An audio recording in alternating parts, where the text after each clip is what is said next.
કચ્છમાં પડેલ અતિ ભારે વરસાદના કારણે ખેડૂતોને ભારે નુકસાન થયું હતું, જેને ધ્યાનમાં રાખીને રાજ્ય સરકાર દ્વારા જૂનાગઢ, પંચમહાલ, કચ્છ, પાટણ અને વાવ-થરાદ જિલ્લાના કુલ 18 તાલુકાના 800 ગામો માટે 947 કરોડનું કૃષિ રાહત પેકેજ જાહેર કરવામાં આવ્યું છે। સરકાર 3 કેટેગરીમાં કચ્છમાં વળતર ચૂકવશે, જાણો કઈ રીતે। ખરીફ પાક માટે બિનપિયત વાવેતરમાં 33% કે તેથી વધુ નુકસાન હશે તો હેક્ટર દીઠ 12,000ની સહાય મળશે।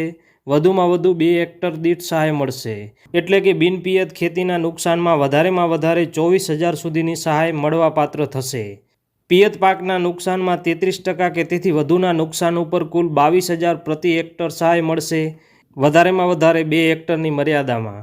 બાગાયતી પાકો માટે 33% કે તેથી વધુ નુકસાન માટે કુલ 27,500 પ્રતિ હેક્ટર મળશે, વધારેમાં વધારે 2 હેક્ટર સુધી સહાય મળશે।